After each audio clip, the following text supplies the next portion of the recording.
5 seconds. Distinguished speakers, it is a great pleasure and pride for me to be in the midst of so many legislators who have gathered here in this historic city of Hyderabad on the occasion of Commonwealth Parliamentary Seminar.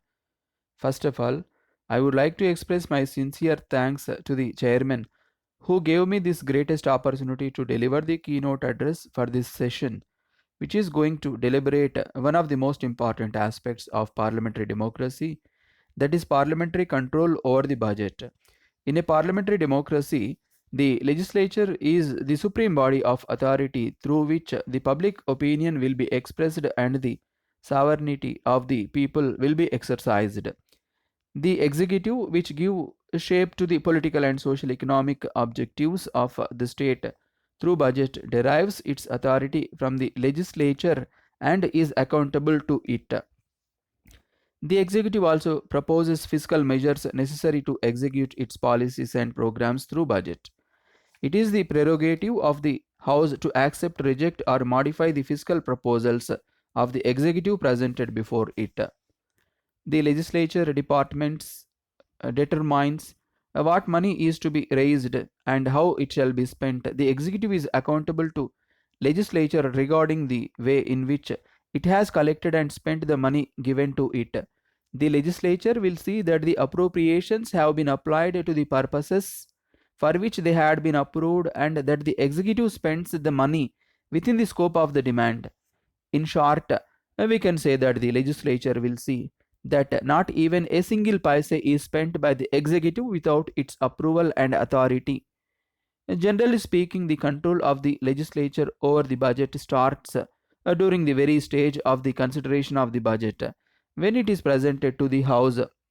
Firstly, at the time of the general discussion of the budget, and secondly, at the time when the demands for grants are voted by the House.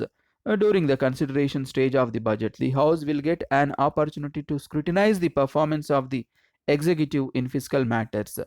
Again, during voting of appropriation bill, the House will get another opportunity to exercise its control over the executive regarding the finances.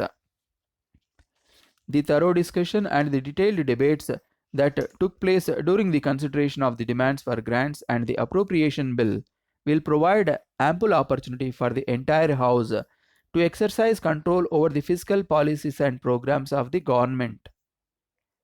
But unfortunately, several factors are hampering the quality of these debates. Nowadays, frequently the debates and the discussions on the budget and the demand for grants are largely being affected by the political tones.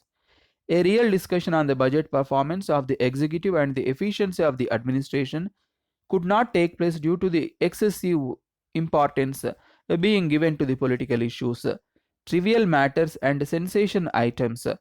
Many a time, members are resorting to discuss local issues rather than larger issues of public importance. Moreover, the larger size of the legislature and the paucity of time at the disposal of the House are some of the factors that are putting great hindrances in the way of exercising an effective control of the legislature over the budget and the fiscal matters of the government.